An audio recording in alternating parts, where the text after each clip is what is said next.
Welcome to our channel. నమస్తే అండి. నమస్తే. రేపు ఆగస్టు 15th ఇండిపెండెన్స్ డే. అంటే ఇప్పుడు కొత్తగా కూటమి ప్రభుత్వం వచ్చిన తర్వాత ఆంధ్రప్రదేశ్కి కానీ ఆంధ్రప్రదేశ్ ప్రజలకి కానీ స్వాతంత్రం వచ్చింది అనుకోవచ్చా? అంటే ఇంకా అభివృద్ధి కానీ లేకపోతే పథకాల పరంగా చూసుకుంటే కనుక రేపు అన్న క్యాంటీన్లో ఒకటి ఓపెన్ అవుతున్నాయి, ప్లస్ మళ్ళీ ఎల్లుండి ఉచిత బస్సు కూడా ఇస్తున్నారు. సో ఇప్పటి నుంచి ఎలా ఉండబోతుంది అంటారు? మీరు చెప్పినట్టుగా 47లో మనకి భారతదేశానికి స్వతంత్రం వచ్చింది. ఇప్పుడు 78 ఏళ్ళు పూర్తవుతాయి రేపటికి. 5 ఏళ్ళు ఒక రాక్షస పాలననాలో, ఒక అవినీతి పాలననాలో, ఏ పాలన దౌర్జన్య పాలననాలో మనకు తెలియదు. దాని నుంచి అంటే ఒక వైసీపీ అనే చెర నుంచి, వైసీపీ పార్టీ అనే చెర నుంచి రేపటికి ఆంధ్రదేశానికి విముక్తి దొరికి 5 ఏళ్ళు పూర్తయిపోయి 6వ ఏళ్ళలోకి వస్తుంది. కాబట్టి రేపు చాలా ముఖ్యమైనదని చెప్పాలి ఆంధ్రప్రదేశ్ ప్రజలకి. అంటే అక్కడ స్వతంత్రం ఎంత ముఖ్యమో ఇక్కడ వీళ్ళు ఊపిరి పీల్చుకోవటం కూడా అంతే ముఖ్యం. అయితే జూన్ 4నే వాళ్ళకి విముక్తి దొరికింది అనుకోండి. కాకపోతే ఆ జూన్ 4 నుంచి ఇప్పటి వరకు మన ఎస్టిమేట్ వేసుకుంటే ఏం జరిగింది? ఆంధ్రప్రదేశ్ ప్రజలు నిజంగా సంతోషంగా ఉన్నారా? నిజంగా చంద్రబాబు నాయుడు గారు, పవన్ కళ్యాణ్ గారు, లేకపోతే బీజేపీ వీళ్ళు సవ్యంగా పరిపాలన చేస్తున్నారా? ప్రభుత్వం గాడిలో పడుతోందా?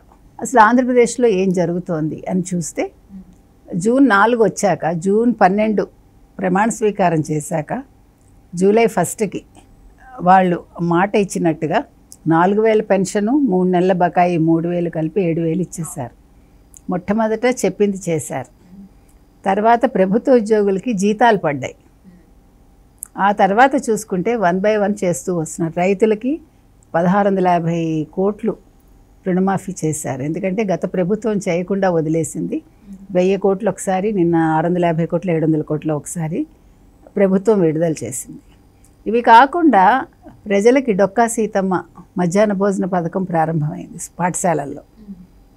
తర్వాత అంటే గత ప్రభుత్వం చేసిన తప్పిదాలు ఈ ప్రభుత్వం చేయకుండా మీరు తీసుకుంటే కనుకైతే గత ప్రభుత్వం ఏం చేసిందంటే ప్రజల కోసం, ముఖ్యంగా కూలీనాలి చేసుకునే వాళ్ళు కావచ్చు, లేకపోతే రాజధానికి ఏదైనా పని మీద వచ్చిన వాళ్ళు కావచ్చు, ఊళ్ళల్లో వేరే ఊరికి వెళ్ళి ఏదైనా పనులు చేసుకునేవాళ్ళు, కార్మికులు, కర్షకులు, తర్వాత కోర్టులో పని ఉండేవాళ్ళు, ప్రభుత్వంతో పని ఉండేవాళ్ళు, ఇలాగా ప్రతి ఒక్కళ్ళు ఊర్ల నుంచి వచ్చినప్పుడు వాళ్ళు భోజనం చేయటానికి అవకాశం ఉన్న అన్నా క్యాంటీన్లని గత ప్రభుత్వం మూసేసి 5 ఏళ్ళు వాటిని కొన్ని అసాంఘిక కార్యక్రమాలకు నిలయంగా చేసింది. అటువంటి అన్నా క్యాంటీన్లని రేపటి నుంచి పునరుద్ధరిస్తున్నారు. మొత్తం 183 క్యాంటీన్లు. వాటిలో రేపటి నుంచి 100 మొదలవుతున్నాయి. 100 క్యాంటీన్లు తెరుస్తారు. ఫస్ట్ది ఉయ్యూరులో శివాలయం రోడ్, పాత శివాలయం రోడ్ ఏదైతే ఉందో అక్కడ మొదలు పెడుతున్నారు చంద్రబాబు నాయుడు గారు. మొత్తం 7 అంటే కృష్ణా కావచ్చు, ఎన్టీఆర్ కావచ్చు, ఎన్టీఆర్ జిల్లా కావచ్చు, ఇట్లా కోనసీమ జిల్లా కావచ్చు, ఇట్లా మొత్తం 7 జిల్లాల్లో రేపు ప్రారంభం అవుతుంది. ఇది చాలా గొప్ప విషయం మనకి. ఎందుకంటే అన్నా క్యాంటీన్ అని పేరు పెట్టి చంద్రబాబు నాయుడు గారు ఏ ముహూర్తాన్ని దీన్ని ప్రారంభించారో అది ఎంతోమందికి అన్నార్థులకి ఆకలి తీరుస్తూ వస్తుంది. అటువంటి క్యాంటీన్ని మూసేసి జగన్మోహన్ రెడ్డి నేను పేదల పక్షపాతిని అని చెప్పుకోవటం అనేది సిగ్గుచేటు. నువ్వు పేరు మార్చుకో, మనం ఎన్నిసార్లు చెప్పినా అదే చెప్తాం. పేర్లు మార్చుకోండి, పథకాలు కొనసాగించండి. అది చేయలేదు. చంద్రబాబు నాయుడు గారు ఏం చేశారంటే అండి, స్కూల్ బ్యాగ్స్ మీద జగన్మోహన్ రెడ్డి ఫోటోతో ఉన్నాయి, పాఠశాలలకు ఇవ్వాలి, వాటిని ఇచ్చేసేమన్నారు. ఎందుకంటే డబ్బులు ఎవరివి? ప్రజలవి. ప్రజాధనం దుర్వినియోగం కాకూడదు కదా. సో మరి అంటే తేడా చెప్తున్నాం మనం. చంద్రబాబు నాయుడు గారు వచ్చాక ఏం చేశారు, పవన్ కళ్యాణ్ ఏం చేశారు అంటే మనం చెప్తున్నాం. తర్వాత ఒక రకమైన చెట్లు అవి పర్యావరణానికి హాని చేస్తాయి. అటువంటి చెట్లని పవన్ కళ్యాణ్ గారు కొట్టించేస్తున్నారు. ఈరోజు వీళ్ళు చేసింది ఇంకోటి ఏంటంటే అమరావతిని అభివృద్ధి చేయకుండా దాన్ని ఒక పాడుపడిన ప్రాంతంగా చేశారు. ఇప్పుడు అక్కడ కంప కొట్టాలి, ఆ కంప కొట్టించడానికే కొన్ని కోట్లు అవుతుంది. సో అమరావతి పునర్నిర్మాణం జరుగుతోంది. పోలవరానికి నిధులు వచ్చాయి, అమరావతి పునర్నిర్మాణానికి నిధులు వచ్చాయి. ఈ పనులు మొదలవుతున్నాయి. అంటే వీళ్ళు ఏం చేశారు, ఈ ఆగస్టు 15 వచ్చే నాటికి ఈ 2 నెలల్లో కూటమి ప్రభుత్వం చేసిన పనులు మనం మాట్లాడుకుంటున్నాం. రేపు ఈ అన్నా క్యాంటీన్లు తెరవటం అనేది చాలా గొప్ప విషయం. అదేవిధంగా 16వ తారీఖు నుంచి ఉచిత బస్సు ఏదైతే ఉందో మహిళలకి అది ప్రారంభిస్తున్నారు. మనం ఎందుకు చెప్తున్నామంటే జూన్ 4 తర్వాత జూన్ 6నో ఎప్పుడో ప్రజలతో మాట్లాడడం మొదలుపెట్టారు జగన్మోహన్ రెడ్డి. ఆ రోజు నుంచి నిన్నటి వరకు కనీసం ఒక 7 సార్లు ప్రెస్ మీట్లు పెట్టడమో లేకపోతే ప్రజలతో మాట్లాడటమో చేశారు. 7 సార్లు అది చావు కావచ్చు, మరొకటి కావచ్చు, సందర్భం ఏదైనా ఆయనకు అది పట్టదు.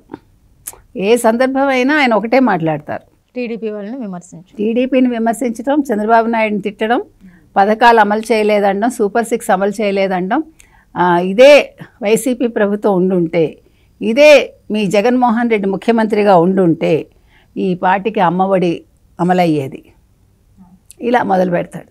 నిన్న కూడా మొదలుపెట్టాడు, మీరు చూడండి. అంటే ఆయనకి సందర్భం, ఆయన నాసాకి వెళ్ళినా అదే మాట్లాడతాడు, ఆయన అమెరికా ఒకవేళ తెలుగు సభలకు వెళ్ళినా అదే మాట్లాడతాడు. మీరు చూసారు విజయసాయిరెడ్డి రాజ్యసభలో ఏం మాట్లాడాడు, ఉపసభాపతి తిట్టిపోసాడు. మరి అప్పుడు ఏం చేయాలి విజయసాయిరెడ్డి? ఆ రోజు అప్పటికే శాంతి వ్యవహారం ఉంది కాబట్టి అది మాట్లాడి ఉండాలి రాజ్యసభలో. మరి అది వదిలేసి చంద్రబాబు నాయుడు విషయాలు ఎందుకు మాట్లాడతాడు? ఎవడైనా రాష్ట్రాన్ని కించపరుచుకుంటారండి అక్కడికి వెళ్ళి.